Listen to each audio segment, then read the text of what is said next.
Welcome back. I'm Frank, the Low Carb Cocktail Guys. Man, summer killed me. Daughter moving into college, the Rum Society, just a lot of stuff going on with that.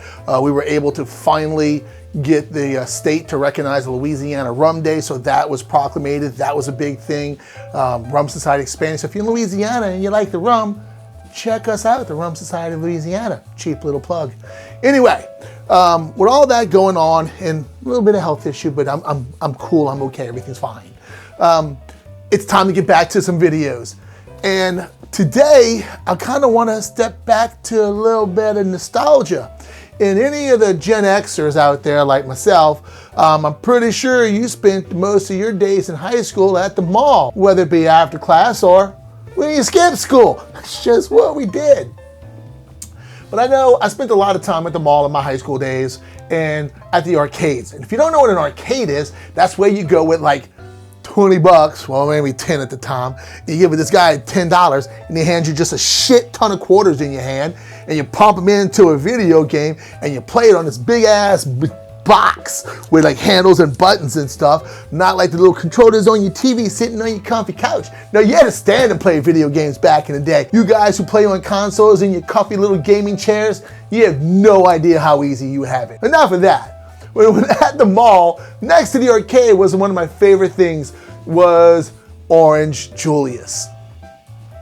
Yeah, that little frothy little orange drink. And yeah, so I found a recipe to make it boozy. And this is in the Death & Co. cocktail book on page, I think it's 172, called the Julius Orange. Now, quick on this recipe. This cocktail was created in 2012 by Brad Ferran. And his comment on this cocktail is, the concept of this drink was inspired by, you guessed it, the Orange Julius. The orange curacao really makes for a dry drink, which allows me to add other sweet flavors. Signed, Brad Ferran. Thanks, Brad. Really appreciate this recipe. But here we're gonna switch it up with a little bit. We're not gonna be using Pierre Ferrand Orange Curacao because there's a little bit of sugar in that. We're gonna be using Above Board Orange Liqueur, 0 net carbs. Now there'll be a link below in the thingamabob where you can pick up this book on my Amazon store and you can get yourself a bottle of this from Above Board. Now the Above Board is not an affiliate link. Amazon is, so it really helps me out, guys. You have no idea when y'all shop through my storefront whether you buy something there or not. But if you shop through my storefront, I do get a small kickback, no additional charge to you.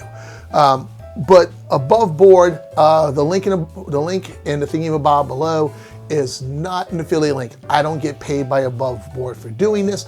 I just share their product because I absolutely love it. It's an amazing product. And I do want to thank them for providing me with a bottle to show you guys so many different things you can do with this. So enough of that. Let's kind of chit chat about the Orange Julius. And the Orange Julius goes back to the mid 1900s. I'm talking like 1915 to 1930-ish or so further into the 80s. But it all goes back to a guy named, yep, you guessed it, Julius. Julius Freed. It kind of makes sense because otherwise it'd be called an Orange William, and that doesn't sound so good. But anyway, we'll talk about that in a minute. In the early 1920s, Julius was in Butte, Montana, selling cigars. He had a cigar shop, and he may have been arrested 1, 2, 3, 7, a few times for illegal gambling. The police didn't like that a whole lot. He was arrested a few times and ended up, maybe having to file bankruptcy over all of that. And at some point in time, Julius went, fuck this. Tired of this. I'm getting the fuck out of Dodge. Well, technically, Butte. You got the fuck out of Butte. And at that point in time, one of the most popular agricultural commodities at the time were oranges. Specifically from California, the whole California orange thing, before Florida got involved in all of that. So in 1926-ish, Julius moved to Los Angeles, California, and opened up an orange juice stand. And there, it kind of was really a big thing. And it wasn't the only one. There was kind of orange juice stands in California at that time were fairly popular. Julius had a lot of regular customers coming by and going, oh, this is so good, this is so fresh, this is so refreshing. And one of those guys was this real estate agent who helped him get his location. His name was Bill Hamlin. Now, Bill loved Julius's orange juice. He's like, oh, this is so yummy, yummy. And he's like, oh, but it's still yummy, yummy. Maybe not in my tum-tum, but it is pretty yummy, yummy.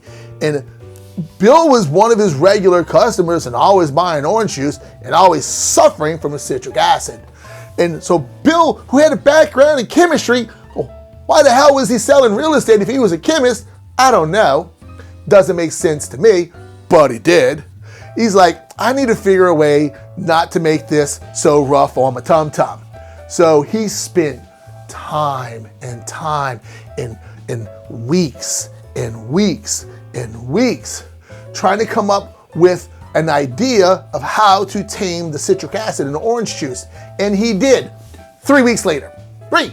If it was such a good chemist that he could figure out how to balance out acidity in orange juice in 3 weeks, once again, why is he selling real estate if he's that good of a chemist?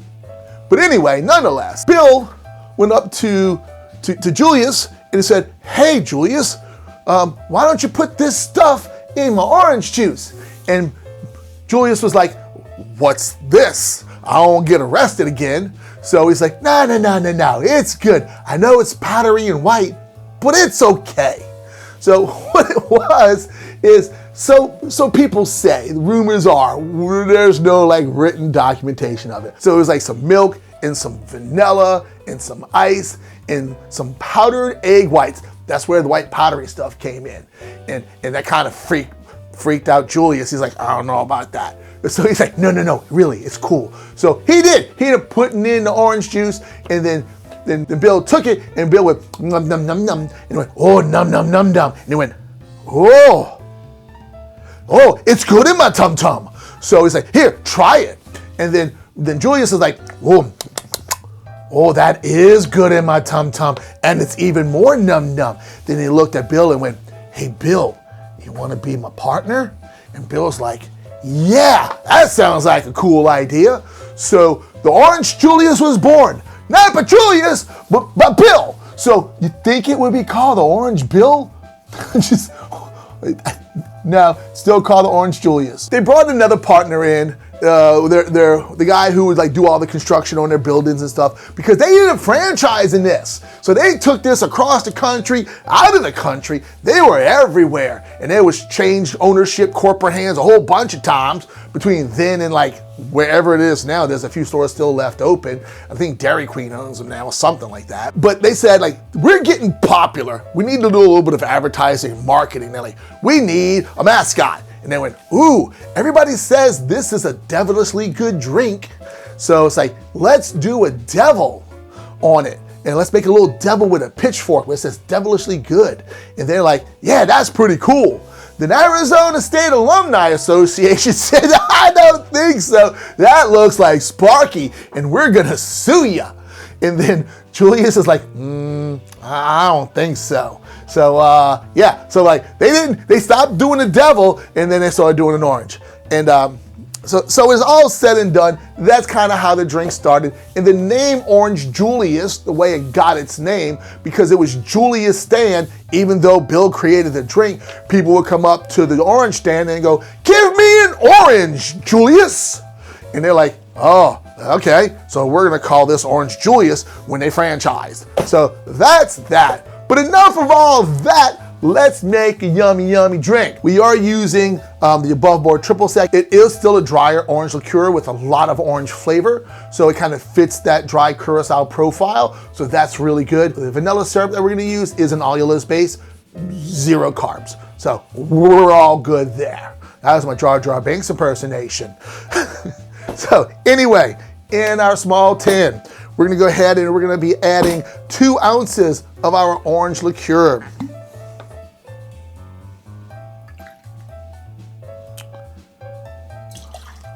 2 ounces. Next, we're gonna do a 1/2 ounce, and in the recipe, it calls for 1/2 ounce of Crucian single barrel rum. Crucian, first off, being a single barrel, it's gonna have a strong flavor rather than being blended. But Crucian still being like a Virgin Island rum, still a light-bodied rum. And I was looking for something with just a touch more punch. In Crucian single barrel being an 8 to 12 year rum, I decided let's kind of go on the lower end of that to an 8-year rum with just a smidge punch to it. And that's gonna be Appleton 8-year. So we're gonna do a 1/2 ounce of Appleton 8-year.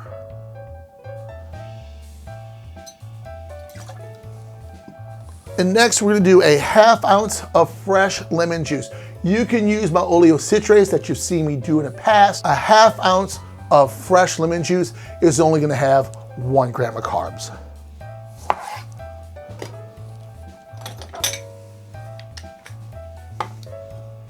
And it's really gonna put a little bit more life into the cocktail by using some fresh juice.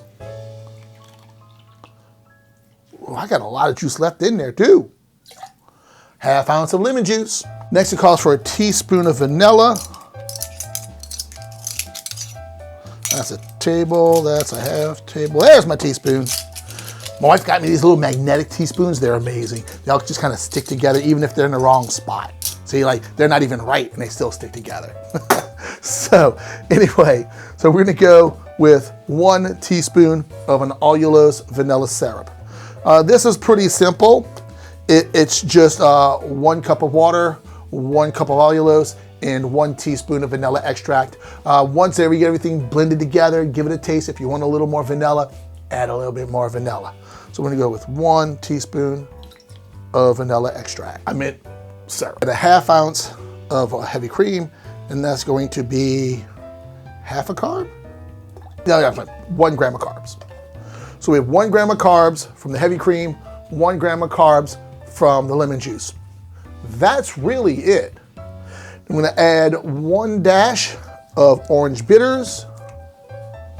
I'm gonna add some ice to shake. Cap that off. Give it a good shake. And not just a good shake, shake the fuck out of it so it gets nice and frothy.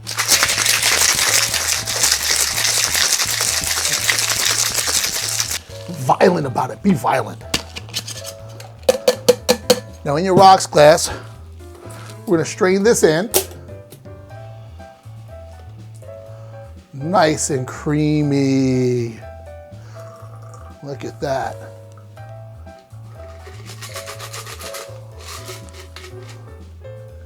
And we're gonna add crushed ice to this. You can use some Sonic ice or do like I do. Just get yourself an ice bag and a mallet, or technically called a Lewis bag and a mallet, and beat the shit out of your ice. Get some workday frustrations out. That works too. We're gonna go ahead and put a glass straw from Surfside Sips. Link below to get yourself a little bit of a discount. I think it's 20% discount from Surfside Sip glass straws. And for garnish, Brad calls for some fresh nutmeg. I love nutmeg as my drink garnish.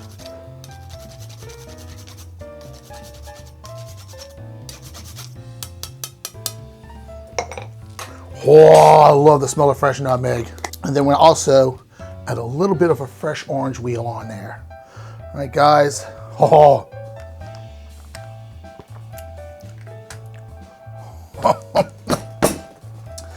God, that's such a delicious drink.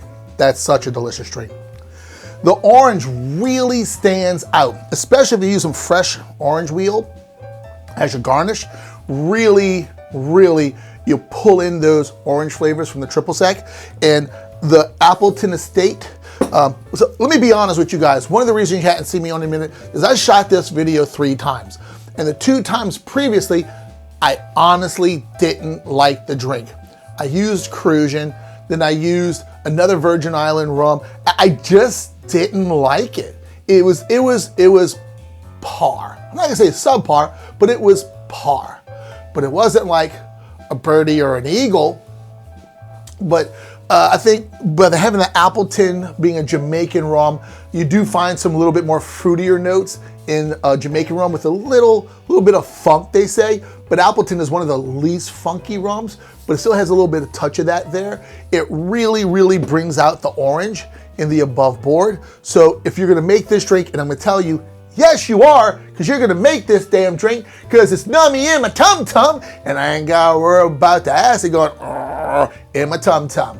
So, apple estate combined with above board makes this drink, in my opinion, absolutely perfect. Thank you guys for watching. Y'all have a great day. Like I said earlier, do all the things YouTube says to do. Check out my links in the thingy-mabob below and help support me that way. Patreon, Amazon store, all those types of things.